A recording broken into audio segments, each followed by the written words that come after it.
So today we're going to look at rounding integers, and what we're going to look through is, the first thing is what is an integer.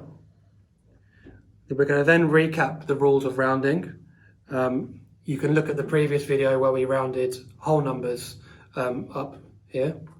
And once we've done the recap of the rules of rounding, we're just going to look at a few questions and explore the concept a little bit further. So to start with, what is an integer? So an integer is another way of saying a whole number. So for example, 1, 2, 3, 4, 5, these are integers.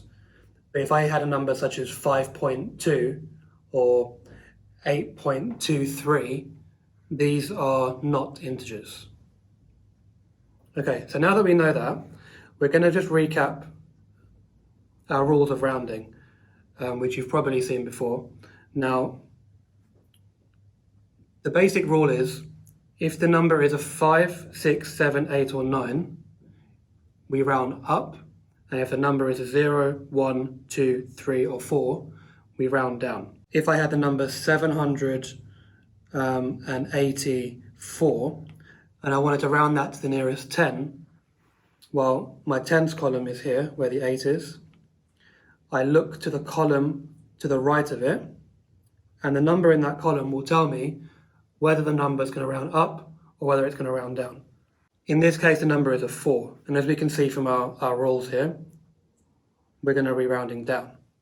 So this number will become 780.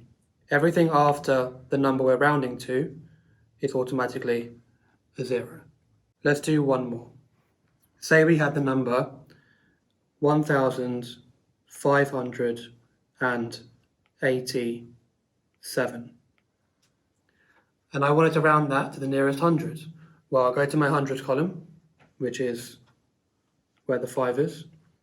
I look to the column on the right of that, and in there we have an 8. And as we can see, the 8 tells us we're going to round up.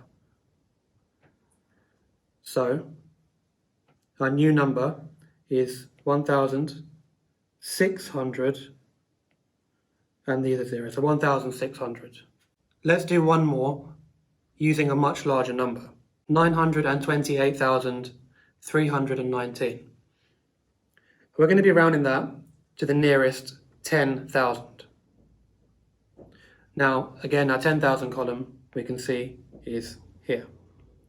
10,000 column. And we look to the number on the right of that column, and that is the thousands column.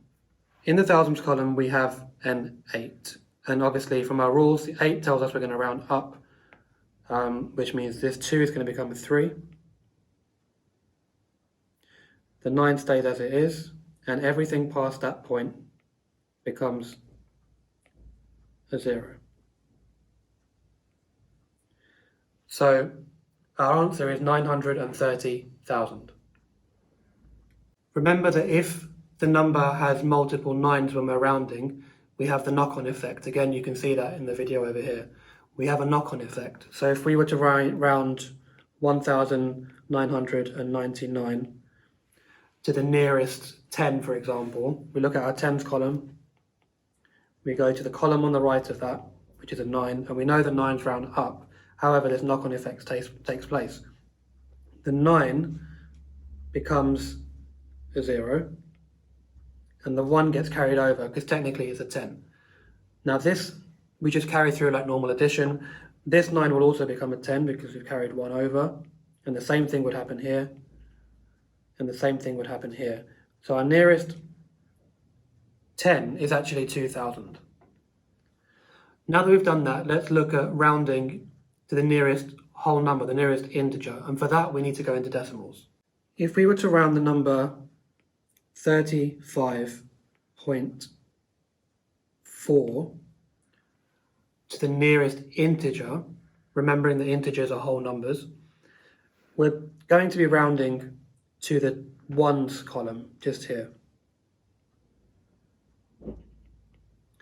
And we're going to look to the column on the right.